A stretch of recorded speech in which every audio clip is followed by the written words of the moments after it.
السلام عليكم ورحمة الله. أعوذ بالله من الشيطان الرجيم. بسم الله الرحمن الرحيم. ربنا هب لنا من لدنك رحمة وهيئ لنا من أمرنا رشدا. ربنا هب لنا من أزواجنا وذرياتنا قرة أعين واجعلنا للمتقين إماما. رب هب لي من لدنك ذرية طيبة إنك سميع الدعاء. رب اجعلني مقيم الصلاة ومن ذريتي ربنا وتقبل دعاء. وصل اللهم على محمد وعلى آله وأصحابه وأتباعه أجمعين آمين والحمد لله رب العالمين.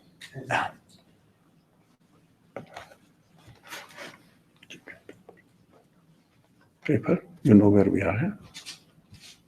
We are reading the flashes, the second flash, and this is the first matter of the fifth point. As far as physical diseases are concerned, we may seek refuge from them when they hinder our worship. But we should seek refuge in a humble and supplicating fashion, not protestingly and plaintively. As far as physical diseases are concerned, we may seek refuge from them when they hinder our worship. But we should seek refuge in a humble and supplicating fashion, not protestingly and plaintively. If we accept God as our Lord and Sustainer, then we must accept too all that He gives us in His capacity of Lordship. To sigh and complain in a manner implying objection to divine determining and decree is a kind of criticism of divine determining, an accusation leveled against God's compassion. To sigh and complain in a manner implying objection to divine determining and decree is a kind of criticism of divine determining, an accusation leveled against God's compassion. The one who criticizes divine determining strikes his head against the anvil and breaks it. Whoever accuses God's mercy will inevitably be deprived of it. Whoever accuses God's mercy will inevitably be deprived of it. To use a broken hand to exact revenge will only cause further damage to the hand. To use a broken hand to exact revenge will only cause further damage to the hand. So too, a man who afflicted with misfortune responds to it with protesting complaint and anxiety is only compounding his misfortune.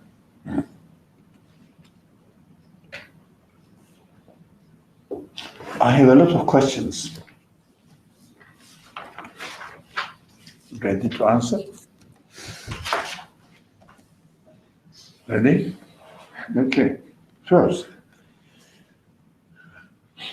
you can go over the text and I can raise my questions from the beginning we read today.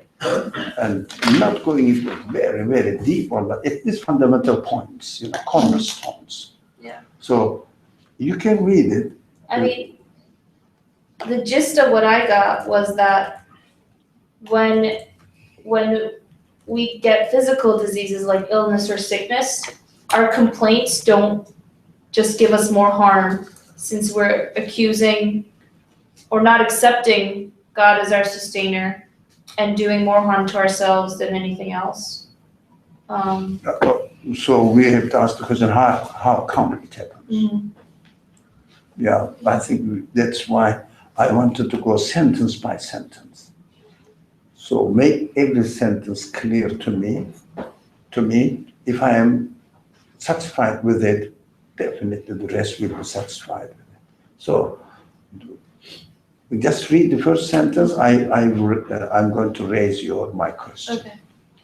As far as physical diseases are concerned, We may seek refuge from them when they hinder our worship.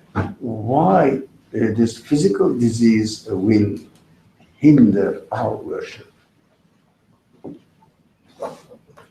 What do you mean by physical disease? Do you think, for example, because I cannot stand up and pray, or I don't know, for example, I cannot bow, or I think maybe like it's much easier to see a creator when things are going great, when you see the beauty around you, when the trees are blooming, when you have a spring in your step, when you're feeling physically well. But then when you can't, when maybe you have some handicaps or you're feeling sick like I am right now, you get caught up in where you feel. It affects your worship, not maybe a physical prayer worship as much as a different kind of worship, which is like how you see the world or how you see the creator. because, for example, if you are blind, you cannot see the beauty. That's what you understand. Did you mean that? This kind of. Based on my relatives, so I can physically see. I'm not blind, so I can see the world and it's sunny outside, and I appreciate things. I say, oh, there's wisdom in this. It must be created. That's a sort of worship. I'm not talking about bowing. Yeah, right. But still, we have to understand the word worship here. Not bowing. Because we know that if you cannot bow because of certain illnesses, physical illnesses, you don't have to. It's so simple. Don't bow. But worship means, what is worship? Acknowledgement. Say it again. Acknowledgement. Acknowledgement of what? Well, we use the word reality. No, Acknowledgement of our reality. Your being aware of your status in existence, right? And your position before the one who gave you your existence. How are you going to communicate with the one who gave you your existence? That's worship. So what we understand the worship mostly in terms of rituals, right? Rituals are part of it, and a very, very superficial physical part of it. The concept that we have about worship must make the rituals meaningful for us. And that means it is the realization, it is the reality. It is the reality of my own being, how I see myself, how I position myself in existence before the source of my existence. It's not that simple. But it is simple, but it is not that simple. Why? Because we are not used to thinking in this way, in this life. Our minds are mostly blocked with the understanding the worship means doing some certain rituals. You touched a little bit. Why do I say a little bit? I'm not being generous. Okay, a little bit. Because of your physical disease, if you are not happy with your existence, with your well-being, you cannot be happy with your existence giver. And you negatively interpret it. Whoever gave me this life gave me a horrible life. And then you start turning your face against them or turning your face blackened. You are not a good Lord. You are not a good creator. You are not a good divine source of my existence because you made my life horrible. If I fall into this category, this understanding, then physical disease is harmful. Nothing to do with your rituals, you being able to. If you cannot, the Quran says, be comfortable, be comfortable. If you cannot fast, don't fast, man. Do you understand? There is not this, no haraj, no difficulties for you. Religion is not the source of difficulty for you. Why do you make fuss about it? You know, because I have a stomach ache, I cannot fast, I'm horrible. No. If you have a stomach ache, don't fast. God says don't fast. Because I'm the one who gave you the stomach ache, and don't expect me to give you a torture, to torture you. So, well, it is from me. Disease is from the one who created me. He creates the disease, he creates the health, everything. So he gave me the illness and I cannot fast. Okay. I cannot stand up for any reason. All right. Don't stand up. Don't you see that the Sharia, God's guidance is like that? Very simple. But how a physical disease can harm my worship? Nothing to do with activities. My attitude towards unpleasant, according to me, unpleasant existence in my life, which makes me feel uncomfortable, not happy. It extends into the one who created me in this position that I won't be happy with him. Trouble, you put me in trouble. If your concept, your understanding takes you into this negative relationship with your creator, then really this physical disease is harming you. Nothing to do with rituals, nothing to do with practical life. We have to understand that. Right? Any question? So how to make people understand this concept? Which concept? Concept of worship, that's the physical disease. First you understand yourself. The way you understand, you make people tell people in this way. If you don't know, you don't know. If you know, you know. If you know, just tell them. If you don't know, you don't know. Let them. So don't think of any matter in terms of other people. Think about yourself. What do you understand from worship? Make it real for you. Yeah. I mean for you, for me, for you. Not only personal. Yeah. Make it real for you, and make it a living thing, reality for you. It is, for example, if you are hungry, huh? If this man says, no, if you are hungry, you're hungry.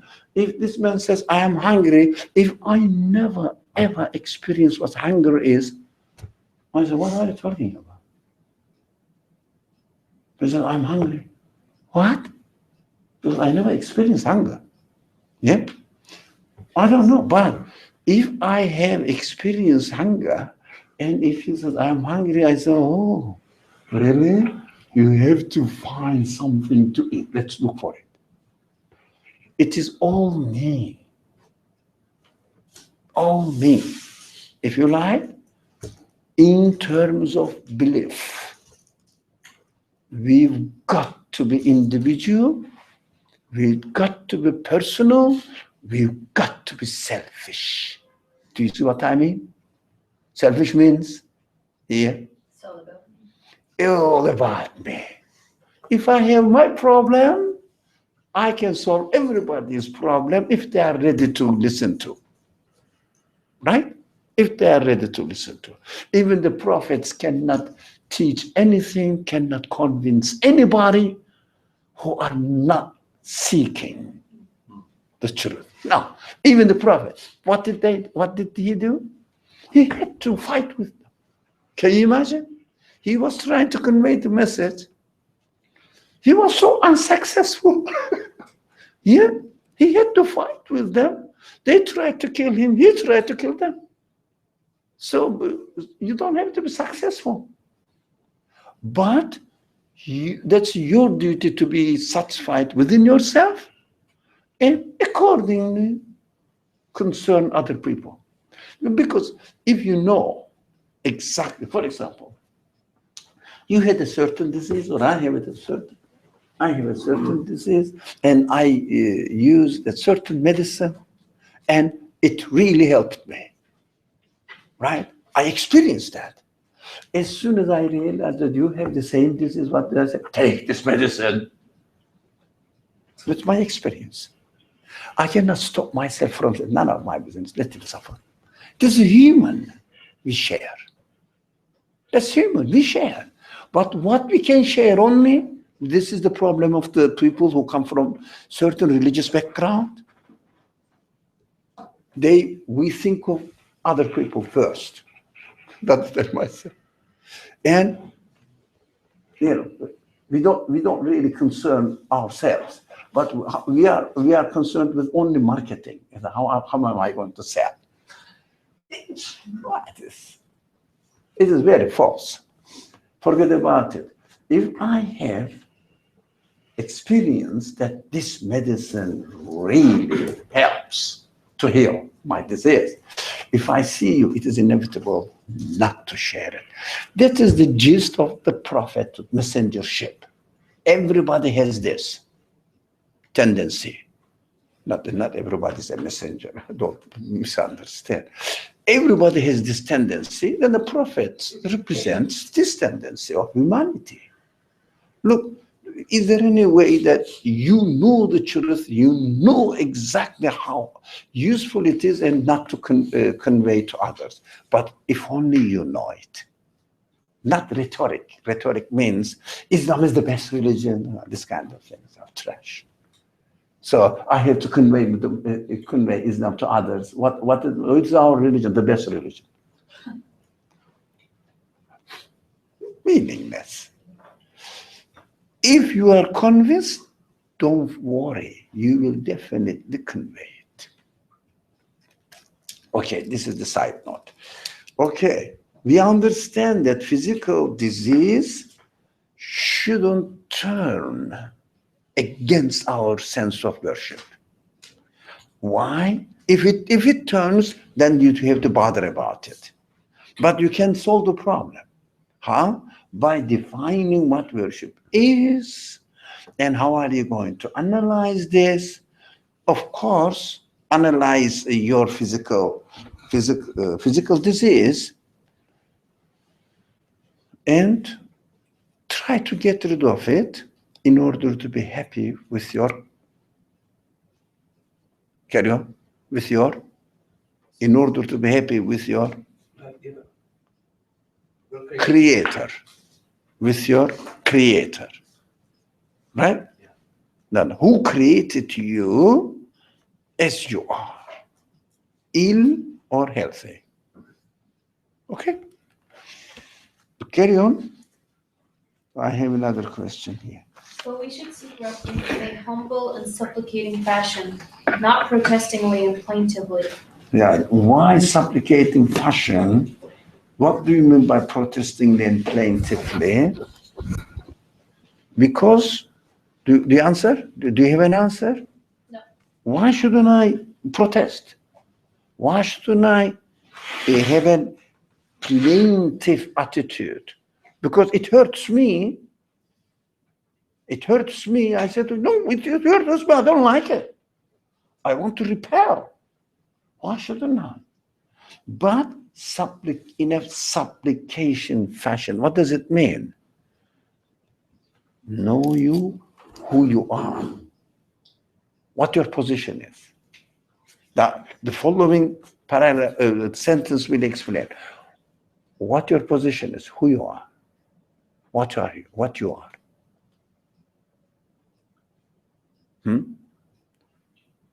Are you the one, although I'm hurrying here, the following sentence will explain it, but again, it needs explanation, extra explanation. Are you the one who is the decision maker about the order of existence? Or are you the one who is subject to the order of existence? Which one? Subject to the order. Sorry? We're subject to the order. Who said? You? You said. I didn't. I wanted to make sure who spoke.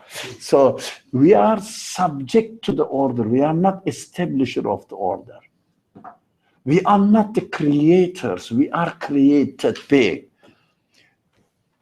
Accept your reality, what you are. Be aware of it, what you are. Yes, I am made. I am made according to the will of somebody else, something else. My existence is given to me by someone else. Are you sure about it? How can you take a protesting position? You are who you are. I am made. But it doesn't mean that I should be indifferent towards the way I am made. Do you get it? It doesn't mean that I should be indifferent to the reality that I am made in this way. No, if I am made like this as I am, whatever I am, or however I am made, I have to accept that this is pleasurable for me, this is painful for me, I like this position, I don't like this position. Why? I have to react. Why do I have to react? Because these elements, these factors, which cause reaction, is given to me by the same maker. For example, I don't like to be an ill person. And this feeling of dislike to be ill is given to me by my maker.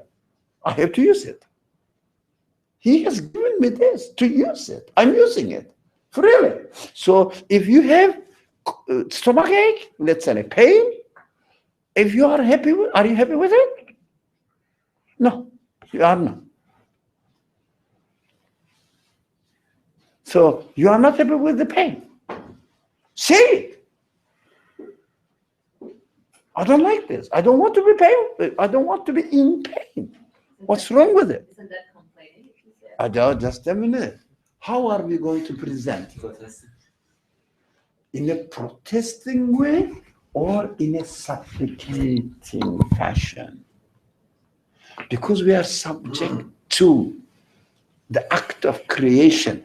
We are not the creators. So, look, I need to be created within a healthy way.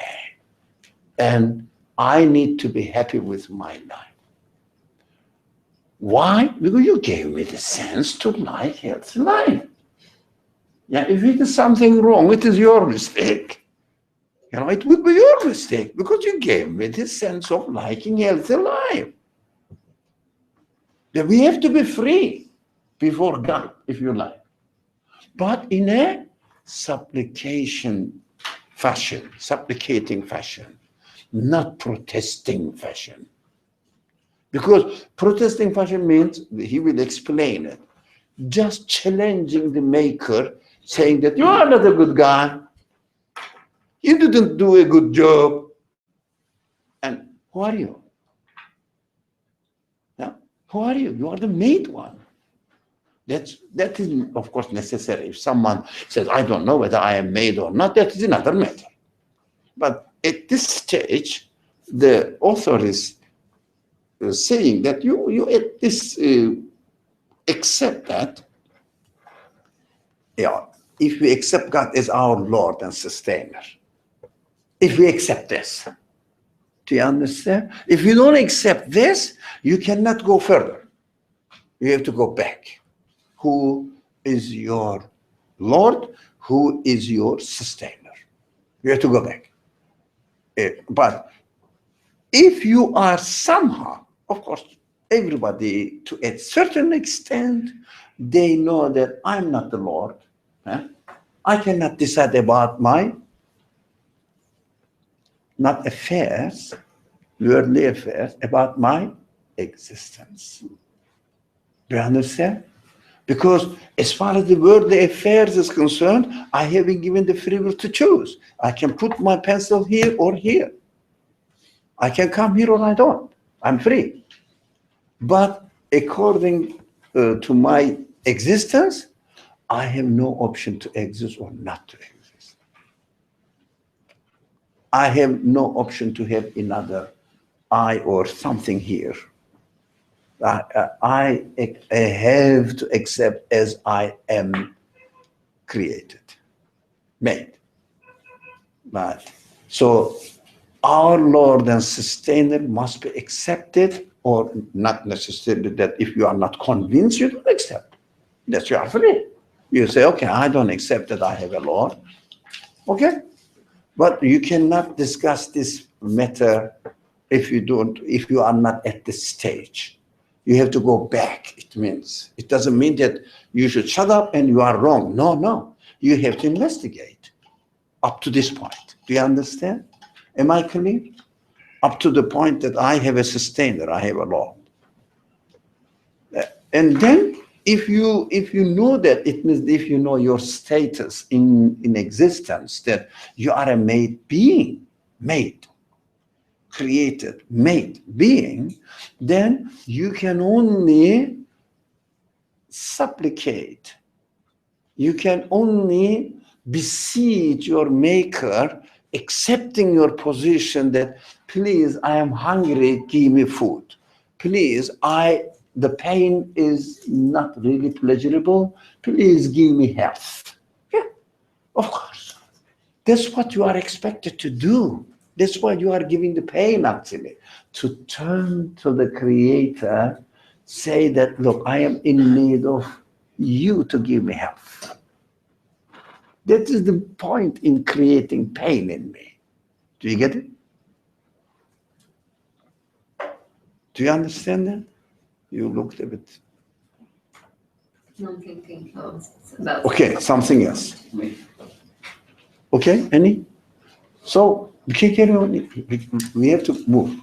If we accept God as our Lord and Sustainer, then we must accept too all that He gives us in His capacity of Lordship. To sigh and complain in a manner implying objection to divine determining and decree is a kind of criticism of divine determining, an accusation leveled against God's compassion. Yeah, it means if we criticize divine determining, what is the practical way of understanding divine determining? Very daily in our daily life. How do you understand the divine determining? Without going to your cultural background. Divine determining. What is divine determining?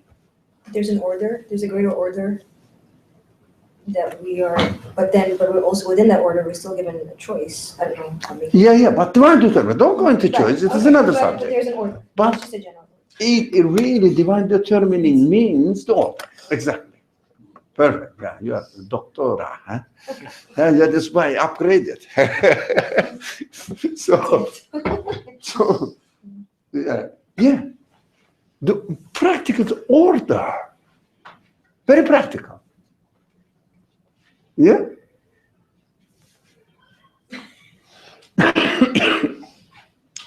Divine determining is the order. The order the universe has been created. The order, with the order your existence has been decided to be like this. And the order that we are subject to these order, the rules of the order external to us, you have to breathe. Why? That is divine determining. When you are hungry, you have to eat. Why? That is divine determining. That's what we have to understand divine determining like this.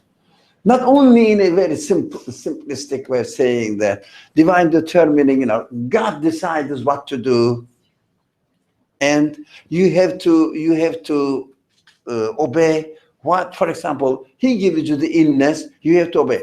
But we don't see that is divine determining means the order in creation, and I am subject to this order. I am subject to this order. Why don't you help yourself? Thank you. Oh, man, be generous. Sorry, I'm selfish. And somebody also, some more. Yeah, somebody. So, sister, help yourself there. All the rest is yours. Then, which you didn't see. No. All of them is yours there. Because you sit next to it, you don't want to give any to others. Okay, come and join us. Okay? Come and join here and there. Somewhere there are empty chairs here.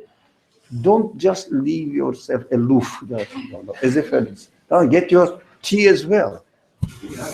Yeah, get your tea as well. Yeah. Okay.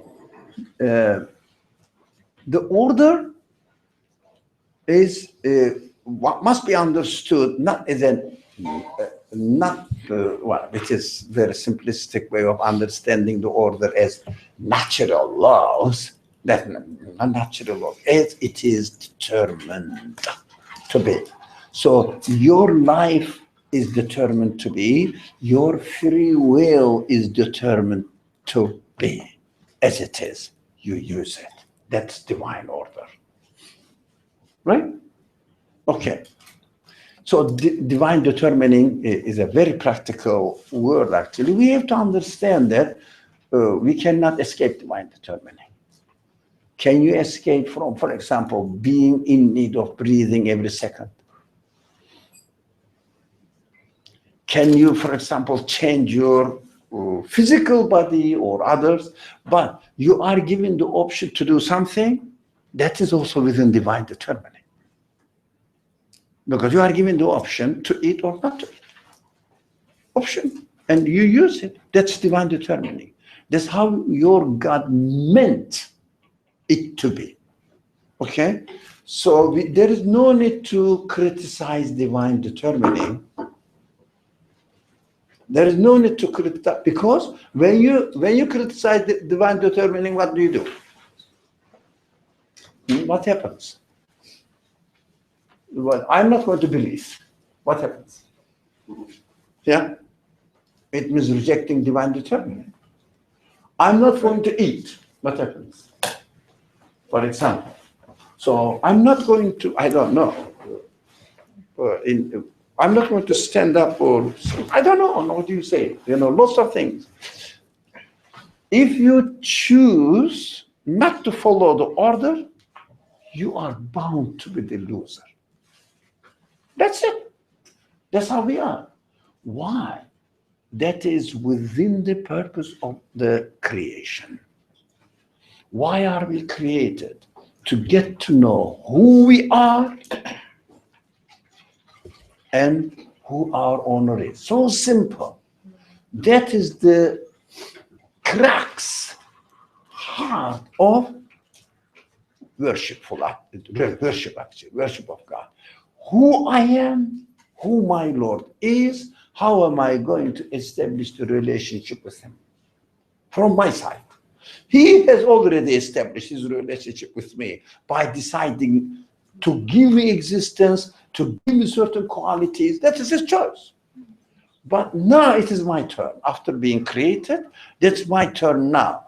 How am I going to respond back to him? That is ubudiyyah, that is worship. Yeah? So, The one who criticizes divine determining strikes his head against the anvil and breaks it. Whoever accuses- do get it, huh? We covered this one now.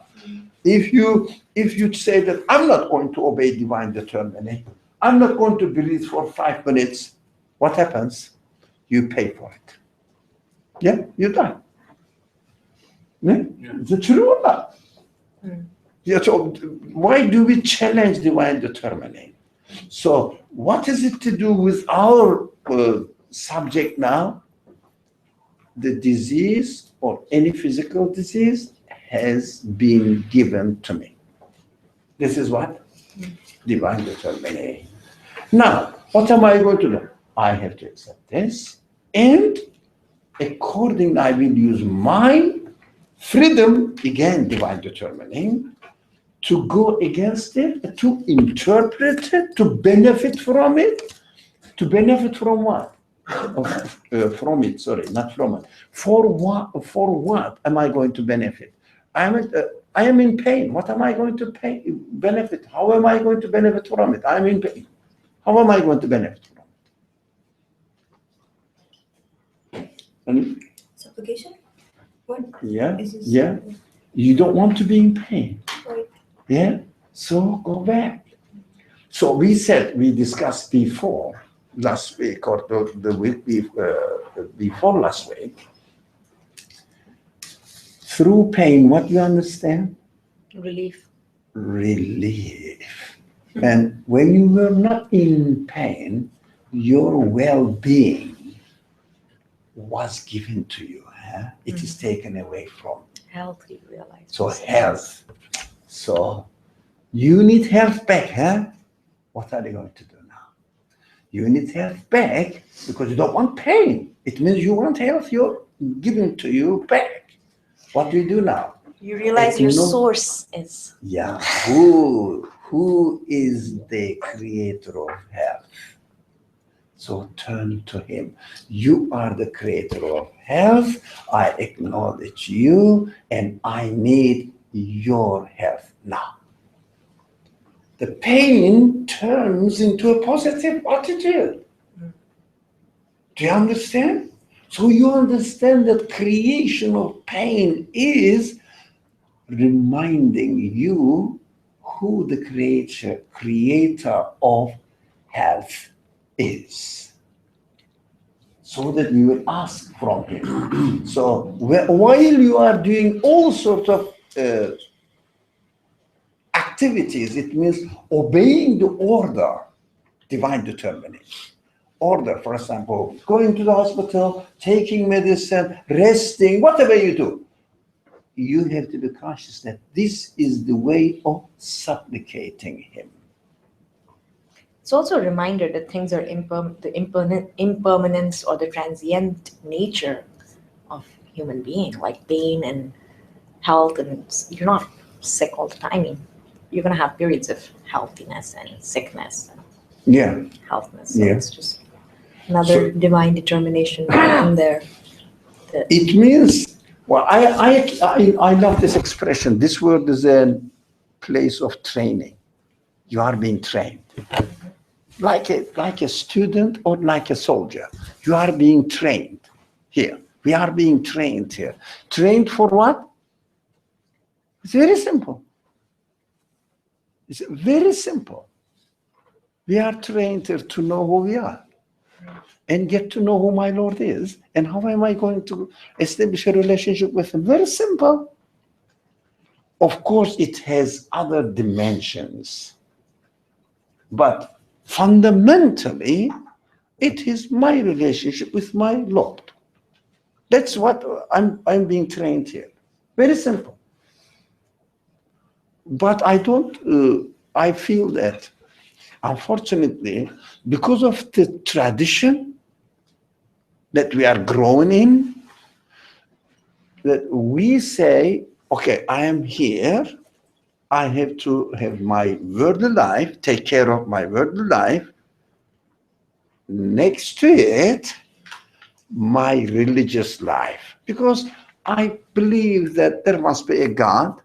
So if there is a God, the religion must be true then. Only the religion claims that there is God. And religion means jump now, doing certain rituals. Hop, suddenly you find yourself, if you like, without really establishing the foundations, imitating the rituals without knowing what you are doing. Saying that this religion, why not? This is true. I believe in God. Really, really, you are not a hypocrite. You really believe in God, that there must be a creator. That's why you follow the religion. That's your reason. But this is not the way of establishing worship and the healthy relationship between you and your Lord. It is, religion becomes, I repeat this, because I have taught, I have mentioned this maybe so many occasions, on many occasions, religion becomes an external thing to you. Now this is, here I am, this is my life, and this is religion, requirements of religion, external law, and I have to follow requirements of religion. Do you see what I mean? Do you see? External. Whereas if you come back and establish this very, if you like, organic relationship between me and my creator, my maker, as my Lord, and understand him, that he is the one who decides about everything, and I am the one who is expected to acknowledge it. Any action I do will be in the, or will be performed with the consciousness of acknowledgement. I am breathing. Why? I am subject to the divine determining. That's why I breathe. Consciousness. And religion is the extension of this. Today is not our subject. So this creator, this Lord, sends guidance. This is not our subject today. Sends teachers, representatives, which are called messengers, prophets, and gives me practical prescriptions. After this realization, practical prescriptions, which are called rituals, become meaningful. After these stages, but the traditional understanding, which is cultural in the believing communities, not necessarily Muslim, Christian, Jews, they are all cultural, really, mostly, practically speaking. This following, the following of rituals becomes the primary thing as far as religious life is concerned. But if you are conscious of it, it becomes the last thing. This is what I mean at all. Am I clear? Theologically, it is very important. You have to practice the ritualistic things according to your understanding of your relationship with your Lord, the Creator. It must be the result of your relationship, understanding of your relationship with your Creator, that you pray, you fast, or whatever the rituals are there. Then the rituals will have a meaning, and it won't be external. It will be internal, because you have to do, you know that. That's your position. I have to breathe. I have to pray. Equal. But in the traditional way of understanding, I have to breathe, that's my word life. I have to pray, that is my religious life. Duality kills religion. It's not religion. Do you understand? So you're saying that rituals come secondary? Not secondary. Step by step, secondary, not the value-wise secondary. Second step. It means you have to develop your consciousness, as much as you are, not perfect. No one can be perfect. I tried and didn't work. so no one can be perfect. So you have, let's say, that's my typical example. I use this analogy always. You are a preschool student. Yeah?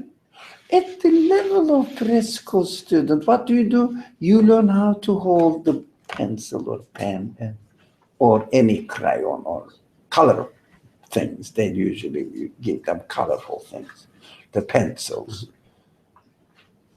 And at this level of understanding of worship, your practices of ritual will have value accordingly. If you move to primary school level of understanding of worship, your practices will have better meaning. You will be much more aware of it. It goes on like that. This is a training place. What is important? I repeat. This is where we have to repeat. To be a student is important, not to be in a certain class or a level of education is important. As long as you are a student, it means you will develop at the class which school you are going now. First, preschool, and then primary school, and then lower intermediate, higher intermediate, whatever, high school, whatever you call that, secondary school, high school, college level, it will carry on. But be consistent in being a student. Don't bother about your level. You cannot jump. Let's say, I have a friend who is a college student. Yeah, I want to be a college student while I am in the primary school. What happens? Does it work? No. Mind your business. Yeah, you are a primary school student. Follow your classes, learn as you are, and you will be upgraded at the end of the year. Don't worry. It goes like this is how the order is, divine determining is. Everything develops gradually. No one jumps into its stage suddenly. This is against the divine determining. It means the order of creation. Right or wrong? Yeah, I have a question, please. My question is regarding the relation to be a student. Sorry? My question is it's in relation with pain. It could be the pain. It's about the pain if you think about being a student. It could be a test. I don't know the test. What do you mean? Who's testing you? Is testing your relationship to... Well, that is what you learn from your culture. But I'm very, very frank. No, test. I don't accept test. It is a training place. If I am a primary school student, I am going to receive education at the level of primary school education. So who's testing me? My creator? But he is the one who determines the order of the creation. Why would he need to test me who I am? Does he know? Do you think he's a stupid creator? That he doesn't know, but let me see what you are. Well, it's contradictory. Because of the concept is misunderstood. This concept of the Quran as testing from God's perspective. No, it is an opportunity for me. Any test, which I call test, is an opportunity to learn. Don't use the word of test because in English culture, test means Punishment. yeah. Sorry. It's almost like a punishment. Punishment, like. No, I'm not. No. I know what's going on. Don't prolong the discussion. I know what's going on. Don't worry about it. Just make yourself clear that this concept of test kills your understanding of relationship between you and your creator. Mind your, today there is a class I have to join, and an hour later there is another class I have to join, and any class I join, learn a little bit, a little bit, a little bit. That is my gradual education. But there are translations in Quran, English translations that do mention, like what he's saying. Oh, I Test, understand. That's why I asked him not to We will speak. test you, I think, Surah Yeah, Baqarah. yeah. There are many, many, not only in Surah Baqarah, and everywhere.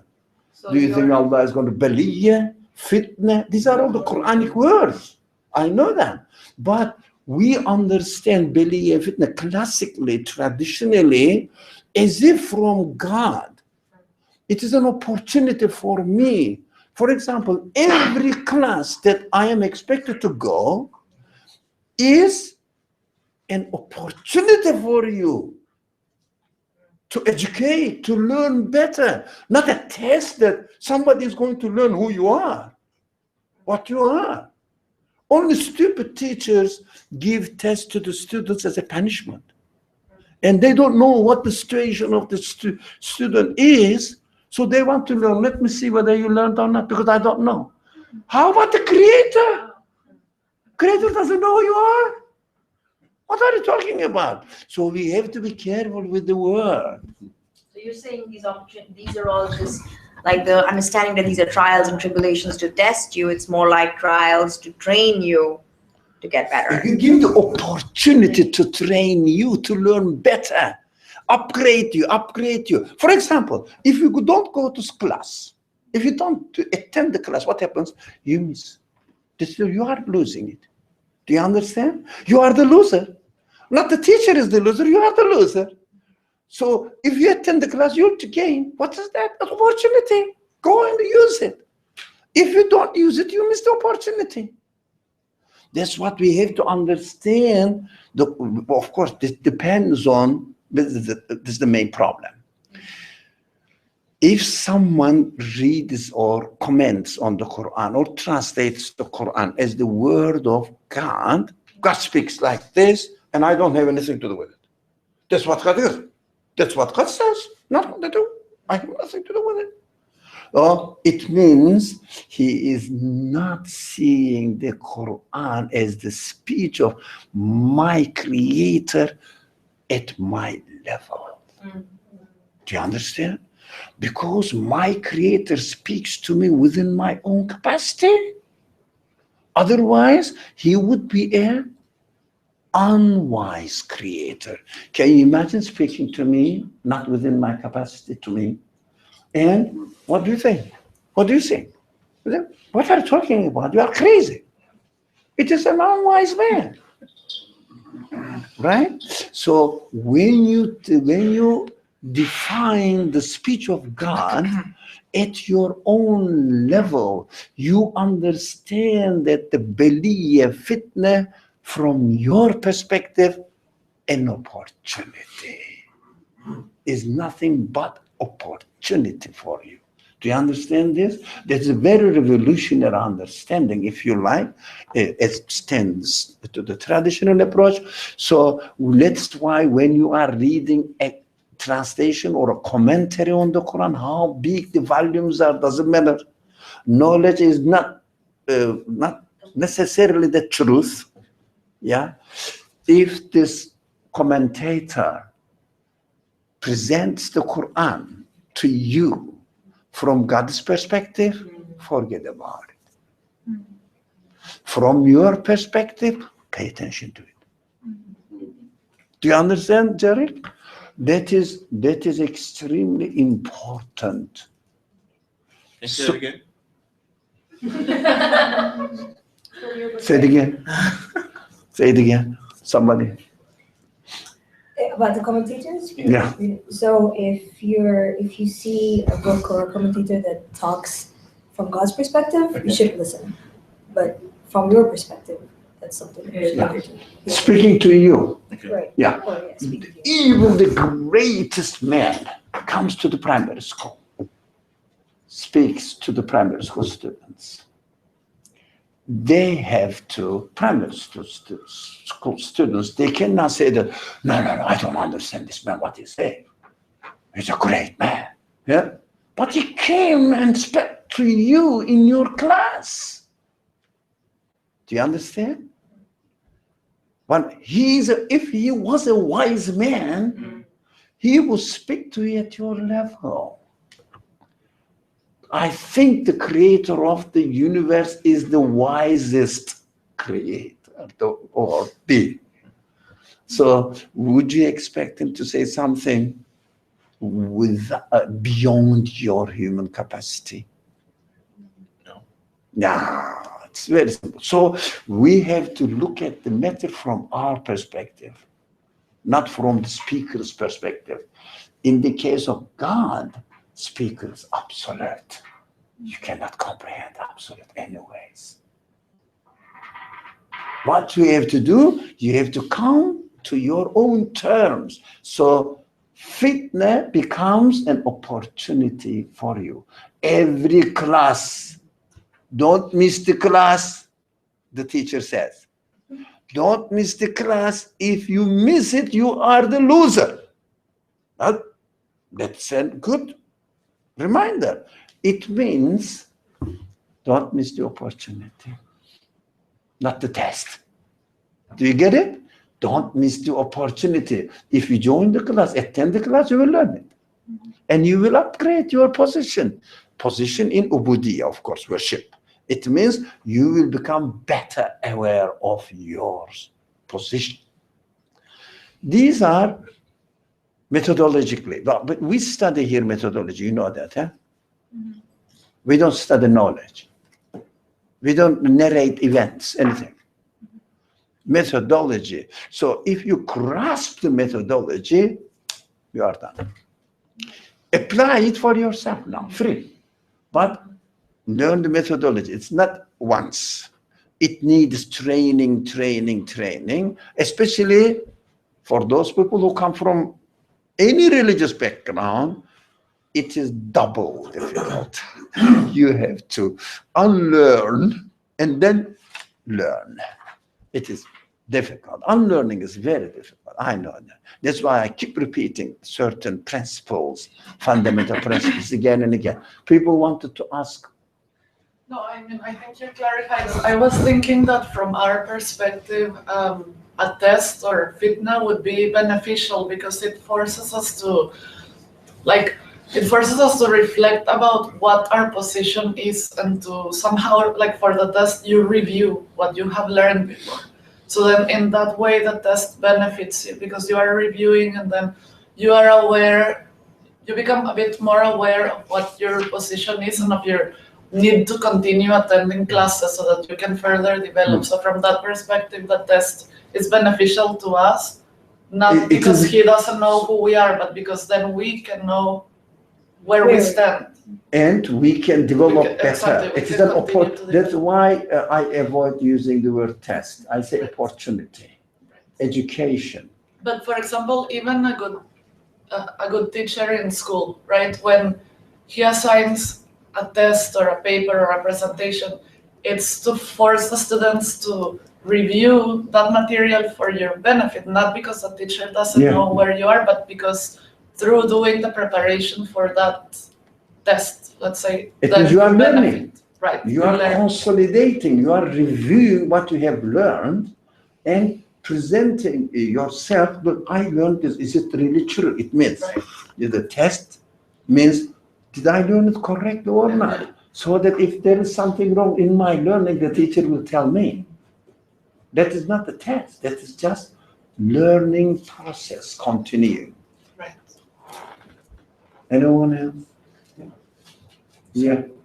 So, are you saying that Quran methodology or the methodology needed for reading the Quran is simple enough for anyone to grasp? Like you went over I think it was the 7 laws of reading Quran in the Wednesday class.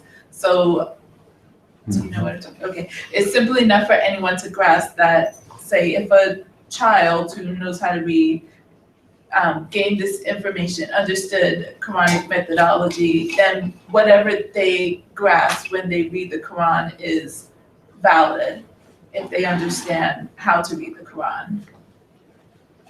Everybody in education system is a student of the speech of God. Everybody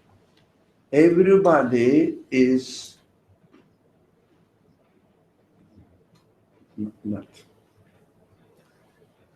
qualified to understand the speech at his level. Right. So don't go down, neither try to jump up to the higher. As you are, present yourself to the Creator, the methodologically say that, look, this is how I am. I am going to read your speech as I am from my perspective. It means, what are you telling me here? And I will grasp it according to my capacity. Because the Quran is such a speech, must be the speech of the Creator, as the Creator's speech, must have this quality. When you are a primary school student, you understand from the Quranic teaching, it means from the speech of your Creator at the level of primary school level. When you are a graduate student, you understand from the speech at the level of graduate student. But is it the last? No, there is no last. Right. Because the source, by definition, the speech of God means the speech made by the one who created you at this level, at this stage. So he knows that you have to grasp the meaning at your speech, at your stage. Right. Do you understand? So you shouldn't say that I understood everything, No. but at the same time, you cannot say that I don't understand anything. But methodologically, you will know that you are expected to benefit from the speech of your Creator as you are. Right. Because if you are a primary school student, you are created as a primary school student as you are. So methodologically, you have to say that within my own capacity, I understood this much. But what does it mean? Give a fatwa? Ruling? Not at all. Just try to understand the speech of God as far as you are concerned from your perspective. It means, this is a very important subject. It means nothing to do with claiming that I understood the Quran. No one can claim that. I understood the absolute speech, the Creator's speech. It's impossible for nobody can say that I understand the Quran as it is in its nature. It is impossible. Everybody says, I is expected to say, whether I realize it or not, I understand as much as my capacity allows me to do right now. And methodologically, importance of it is when you read it. For example, the Quran says, I don't know, my punishment is very severe. Yeah. So as a preschool student will say, my punishment is very severe. He's not going to give me chocolate. Yeah, he said, oh, it means I'm not going to get my chocolate tonight or this evening. Yeah. As a graduate student will say, I'm going to fail my PhD degree. That is the reality that we have to understand. According to my capacity, I can understand, and I must be aware that this is my capacity. why the tradition doesn't sound in this way. There's a reason for it. The tradition reads the Quran in general in order to establish judicial rulings. And judicial rulings are issued for everyone equally to be applied. And they say, look, if you are not qualified, you cannot make decision about the Quran. But this is a very small portion of the Quran. 5%. 95% of the Quran is about your human education, not the rulings. Let the professionals decide about rulings. We don't talk about it, for example. We are not professional in issuing rulings. That's why people keep talking that you cannot understand Quran, you cannot make a decision, you have to listen to the scholars. As far as rulings are concerned, how about Alhamdulillahi Rabbil Alameen? Huh? All praise is due to the Lord of the worlds. Primary school students understand that, yeah, you know, the chocolate is given to me by my creator, right? And graduate student understands from it, yeah, all the qualities I studied in physics and biology about the matter are nothing but his choice, his art, according to the levels. Alhamdulillah Rabbil Alameen has as many meanings as the number of the humankind. Everybody is different. No one is, two people are the same. So we have to be flexible there. Did we get this? What is important? Never try to issue fatwa. Huh? Of course, yeah. No, you are not a lawyer. Yeah. You are not a doctor. You know, doctor. They call it doctor, not necessarily medicine doctor or PhD doctor. It means the professional man. So we are amateur people, non-professional people. We want to understand who we are, what my responsibility is in this world. It's very simple. What am I going to do in this world? Of course, yes, you can benefit from the Quran, but be careful. For example, if the Quran starts talking about an historical event, what do you say? What is it to do with me? Because the principle was reading the Quran from your perspective. Why do you tell me this now, oh my creator? Yeah, for example, once upon a time, the prophets and a prophet and his followers, that are Moses, Jesus, whatever, Muhammad, peace be upon all of them, had a trouble and God helped them. What does it mean for me? For me, it happened to them, and I have nothing to do with it. I don't know who they are. But just you tell me that there was a man who's called Solomon. Okay, but I don't know. I don't know. No one knows who Solomon is. And there must be many possible. Why not? And he is narrating what happened to Solomon and his army.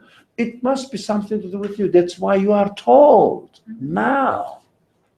That the importance of this reading the Quran from your perspective, within your own capacity, is there. What is it to do with me that you are telling me this story? I don't have an army. You have an army. You have an army.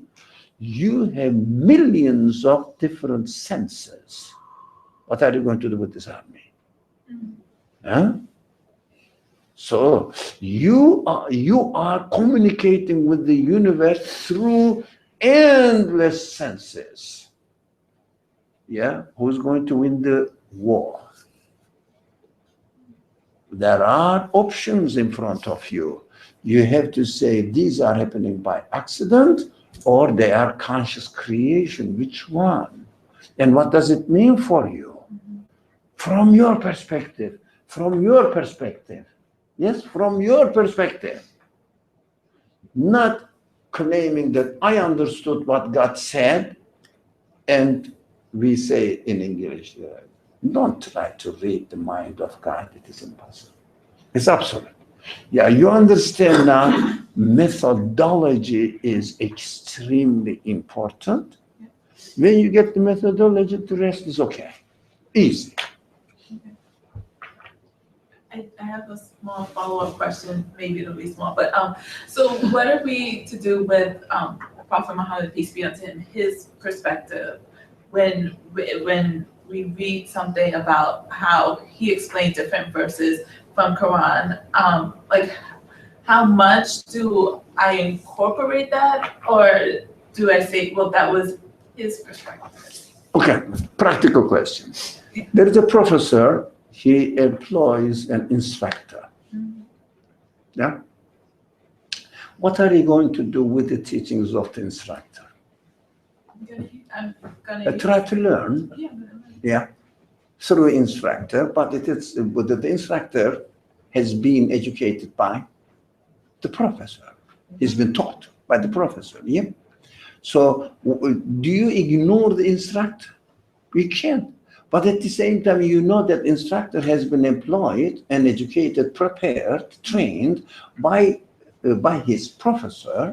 It's an analogy, of course, we know what we mean. And you learn from it. But instructor, as far as you are concerned now, instructor is narrated to you what he said, what he did. But are you sure that you need an instructor? Yeah. Are you? Now, the instructor must be alive for you.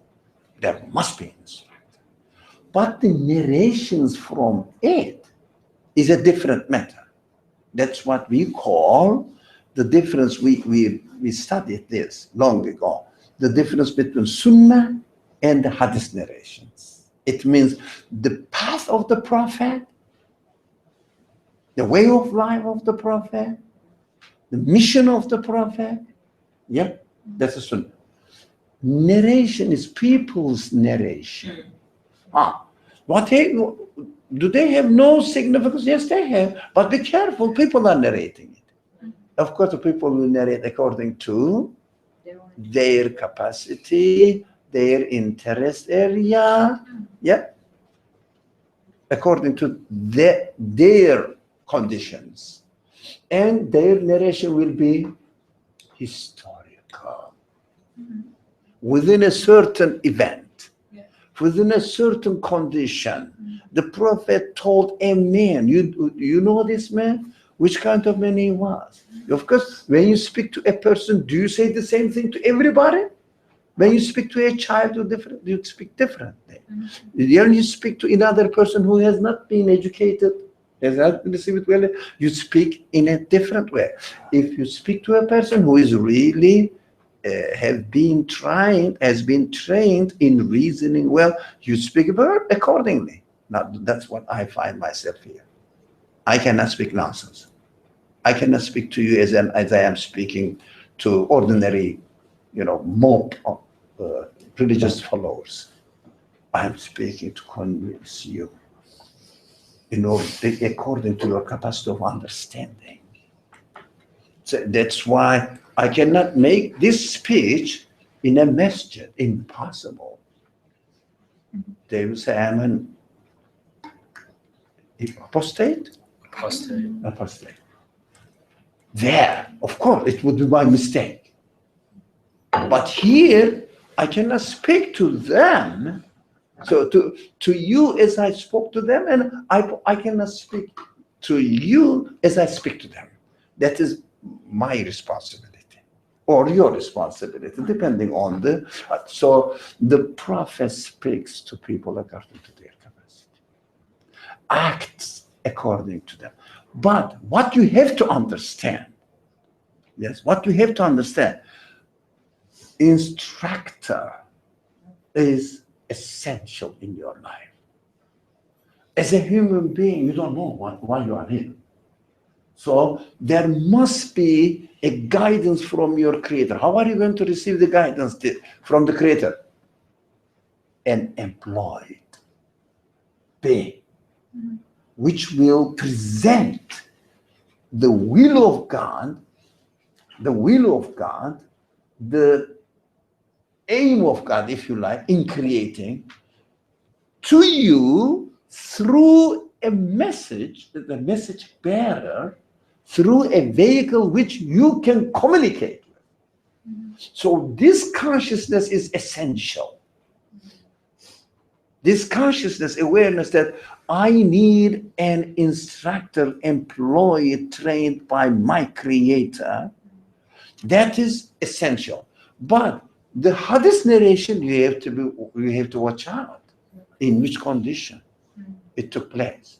According to the time and space conditions, this narration takes different forms. How can you apply them to you is a very difficult matter. It needs expertise. You have to be specialized in the subject. If you are not specialized in the subject, you'd better stop and listen what the experts say. Again, watch out. Whether the experts narrate the history, forget about them. Because you don't need history. If the experts makes it applicable to your present life, now listen to them. So watch out. Are they speaking to you or are they narrating the history only? Not updating their applicability or application within your conditions right now. So if you find a scholar which brings the hadith narrations in the form which is applicable to you right now, listen to them. It's very difficult to find, a rare case. Easy to narrate. Because information is easy. Learning is easy. Learning is easy. You sit in front of a book, read it, learn it. It's easy. What is difficult? To interpret and apply it to your practical life conditions. Wow. For example, the people go to medical school and learn how to what the things are. But afterwards, what do? They specialize in one subject only, very narrow subject only, and they train there for how many years? Speciality. In one subject. But while they are studying medical studies, they learn everything concerning medicine. But when it comes to practice, they become only, let's say, I am a cardiologist, but not a surgeon. Yeah. And you tell me the technical words now. Not every cardiologist knows every conditions of heart problems. No, speciality. And within this speciality, very narrow, a thousandth of medical studies. Now, 999 are out now. Based on this general knowledge, within this particular case, they specialize for 4 years, 3 years, 4 years, and still they cannot claim that they are the most developed experts. What does it mean? So learning is easy, but applying is extremely difficult. That's why people go to Egypt, learn Arabic, and memorize lots of fiqh rules and become sheikh.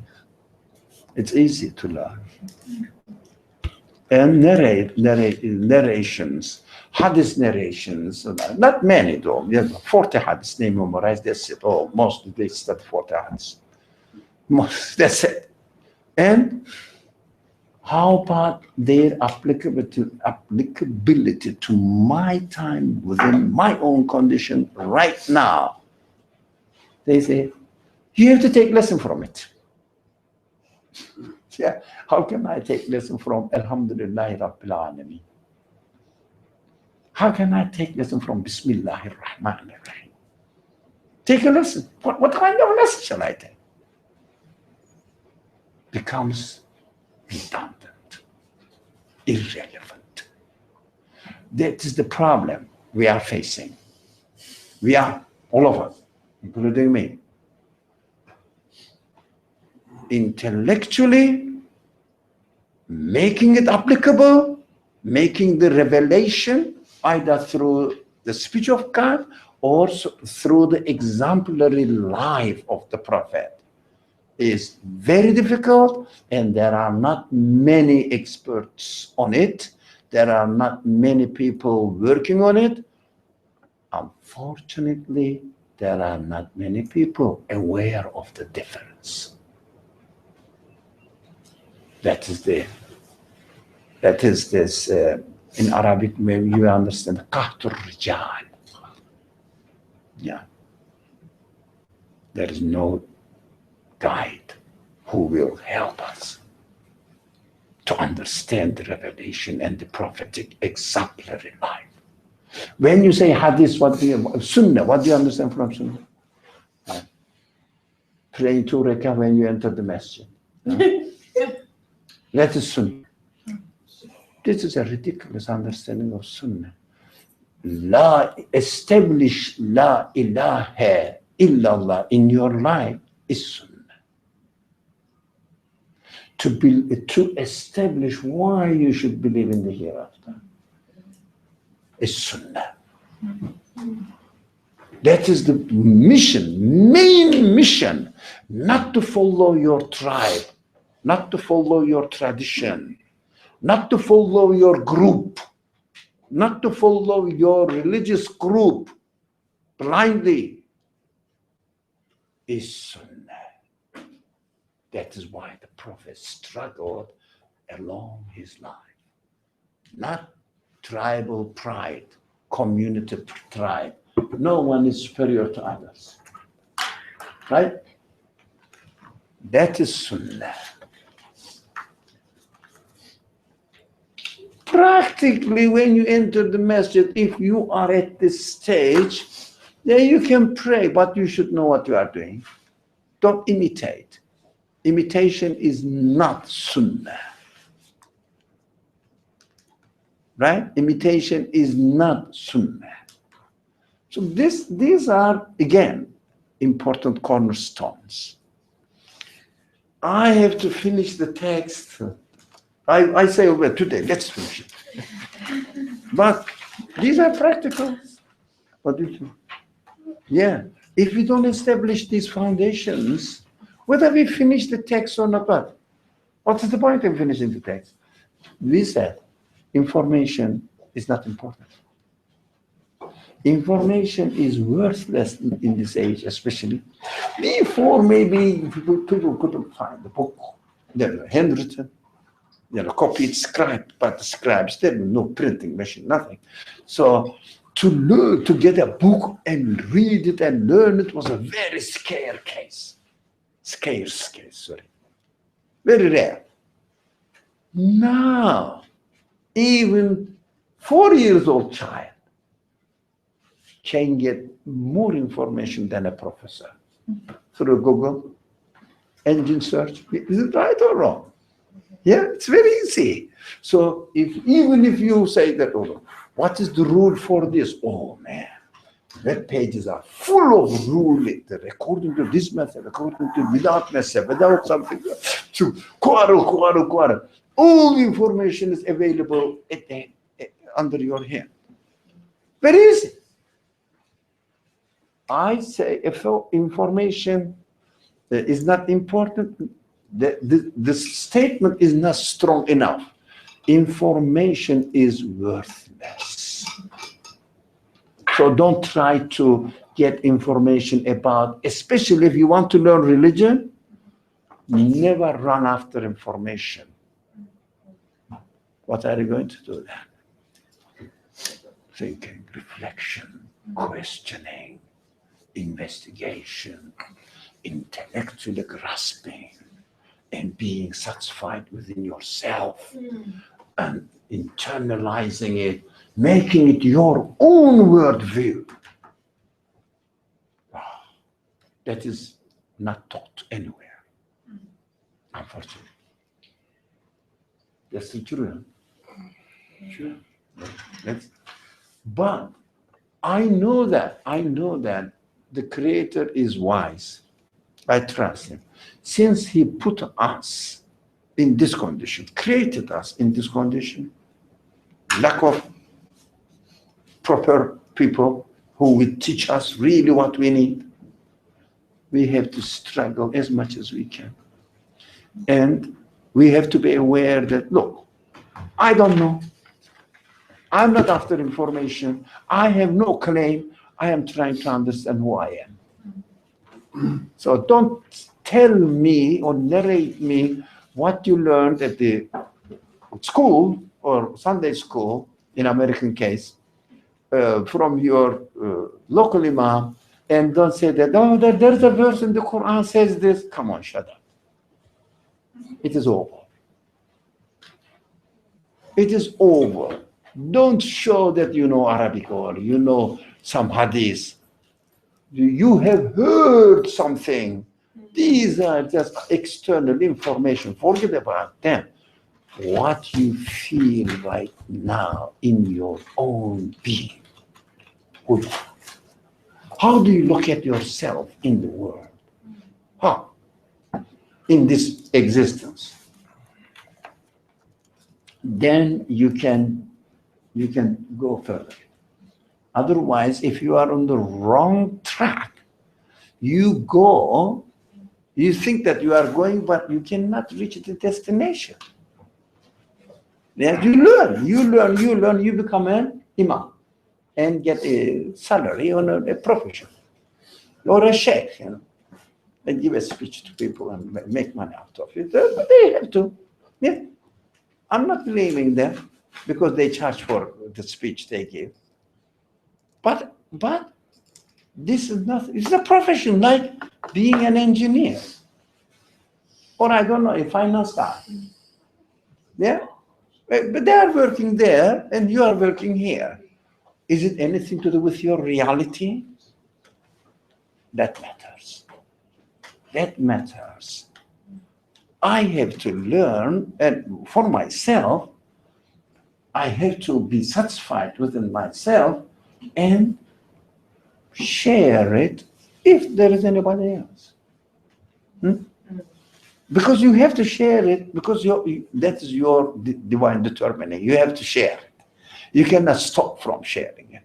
If you know that there is an, let's say, a gap or a hole, big hole, dangerous hole, a car is coming fast, and what do? Then, because he will fall into it, what do? Is there any way not to say that, hey, stop? Is there any way that human beings, we are human beings, take care of yourself? Okay, I think we can carry on. Whoever accuses, that's a question there, for me now. Yep. Whoever accuses God's mercy will inevitably be deprived of it. My question is why? My question is, I accuse God's mercy, saying that my Creator is not merciful. He gave me pain. And the text says, I will deprive myself of his mercy. Why? Isn't mercy part of the order? Isn't it? You can see it as part of the order, right? So if you choose not to be within that part of the order, which is mercy. But I am in pain. All right, you are on the right track. I am in pain, right? And it is really hurting. Maybe it is a terminal what is it? Terminal. Terminal pain. I'm going to die. And if I accuse God's mercy, I'm going to die. I will deprive myself of his mercy. That's what the text says. So be practical now. I am in pain. It's a terrible pain. I can't really hardly stand it. And I am saying my creator, look, the creator of my situation right now is not merciful. It means there is no mercy in my being in pain. Do you understand? Isn't that true now? But look, I am in pain. Here I am. As far as I am concerned, the one who created me like me as I am now with pain, he has no mercy. If I say that he has no mercy, it means he is torturing me. Huh? What happens? So psychological analysis, come on. What happens? It means the one who gave me existence is torturing me. And sorry? It intensifies the pain, the experience, the isolation. the all. So what you say now, I have a monstrous Lord who loves torturing me. Do you understand? This attitude means who loves torturing me. You see no mercy in your previous existence, around you, nothing at all. A torturing, monstrous Lord you have, honor you have, and you are bound to follow him. But you won't even believe that there's a Lord anymore. I mean, if we go back to the first sentence, right? I mean, it's part of the... Yeah. MashaAllah. What you do? You incline to say, there is no God. That's why people say, if there is evil in creation, there is no God, because God cannot be evil, by definition. That is true, correct, absolutely rational. If there is evil, there is no God. I approve that. But is there evil in creation? We studied a lot. All the pains and negative, unwanted creation acts are for me to understand who my Lord is, how merciful he is. He granted me what? Oh, in my life, let's say, I'm 67 years old. Maybe if you collect all together, I suffered from a pain or illness, etc. 2 months altogether. 1 week or 1 week, mostly a year, you go through flu, horrible, okay. And of course, everybody has some sort of problems. 2 months, how about 67 years, the rest, apart from 2 months? Was my creator merciful to me? How about the universe? Everything is for me mercifully prepared. If I say no, there is no God, it means I am totally left alone to the blind natural laws.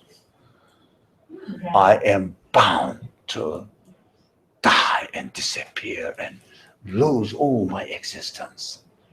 Now, when you complain, accuse God's mercy, what you do, you deprive of his mercy. You don't see the mercy in creation anymore. Everything is bound to die. Everything is transient. Every creature will suffer. At the end, suffer of execution. It is annihilation. So you feel completely despaired. Because you don't see any benefit in creation, in existing, when you deny. The creator, this universe is created by a one who makes everything perfect, including the pain in me. Then you say, I love you. How beautifully you are educating me. Yeah. Training, for example, if you are an athlete, what do? Every day you run. While you are running, what do you say? Or run or do some physical exercises. What do you say? I am becoming better. I am becoming better. I'm going to get the Olympics. Huh? But what are you doing? You are undergoing certain strains in your life. You have some, they run marathon, 10 miles, 20 miles. Yeah? But they get pleasure out of it. Training. That's why very important. Very important. Test, the word test will be out of vocabulary. Training, opportunity, pleasure. Upgrading. Opportunity to upgrade. So if you accuse of God's mercy, you deprive yourself of his mercy. It means that's your attitude. Right? That's your attitude. This is the result of your attitude or the fruit of your attitude. So be careful. If you believe and confirm what he is exactly, it is your benefit. If you deny, it is your loss. We are free. We have free will. This is what to do. Decide. Okay, this you're free. Believe. That's what the Quran says. Let them believe who wants to believe. Let them deny who wants to. فَلْيَكْفُرْ فَمَنْ شَاءَ فَلْيُؤْمِنْ. But whoever wills, let them believe. Let them deny. Free. Aren't you free? Yeah. But the cost, if you like, the bill will be sent, invoice will be sent to you. Yeah, according to your attitude.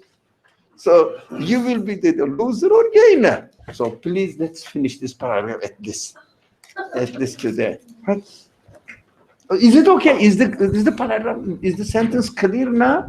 First, it seems to be ambiguous, but the author speaks in a not very clear way, because if someone really speaks in everything clearly, it takes a long time. Yeah, take it if you.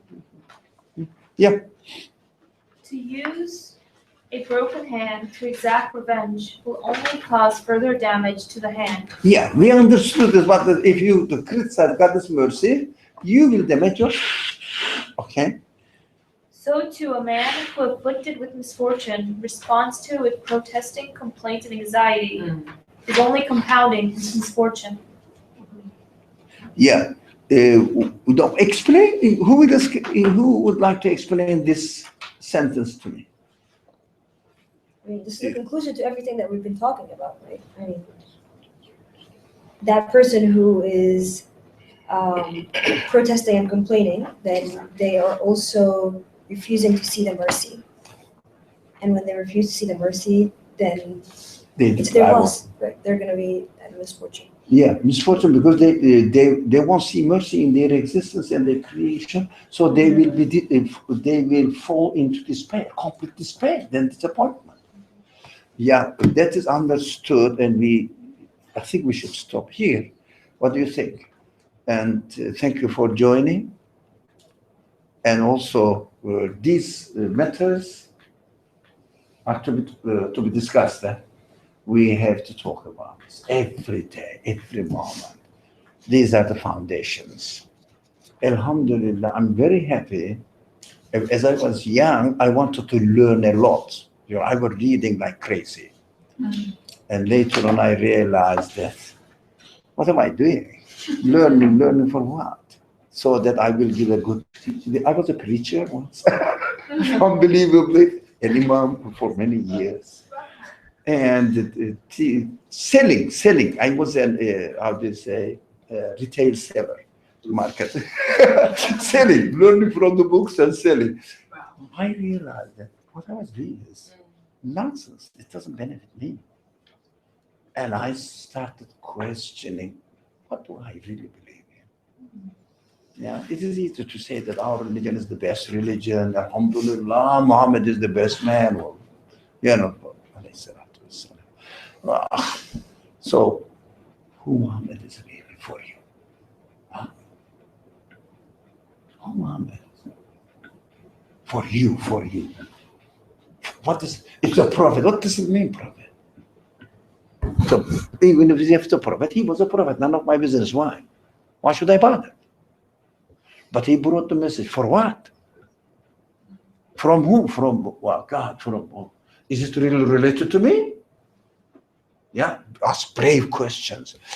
When I started looking at the matter from my own introspective perspective, yeah, introspect. From my own self, I found myself empty, full of information, external, it's knowledge, but not myself. It wasn't me. It's knowledge. Like the doctor or engineer learns something from the textbooks and comes and tells you this machine works in this way. Is it nothing? Has it anything to do? Is it anything to do with him? No, it's information, transformation. But how about your own self? Of course, it was the beginning of the journey for me. Thank you very much. Jazakumullah. Every one of us has to go through this journey from yourself. Do we call it Islam from within? That's why the name is Islam from within. Why? From within yourself. If you are not satisfied yourself, claims are worthless. Huh? Don't try to sell it. Yeah, like this store runners and store keepers, they get from the wholesale and put them on the displays and sell them. They never eat themselves. So, but I am selling, let's say, jewels. Doesn't matter. You are not benefiting from it. It's external, coming from there and going there. Nothing to do with you. You are not really entertaining whatever the jewels, the ladies should speak about it, how precious it is, and feeling it. Selling is nothing. So transferring information is nothing. Never transfer information. And if you want to transfer information in this class, I will never let it happen. I said, stop. So we had enough of it. Try to internalize it, and within your own being, share me, what do you feel? How do you feel? Now, how do you feel yourself now? Bismillah ar-Rahman ar-Rahim. Subhanaka la ilma lana illa ma 'allamtana innaka antal alim al-hakim. Wa akhiru da'wahum and alhamdulillahi rabbil alamin.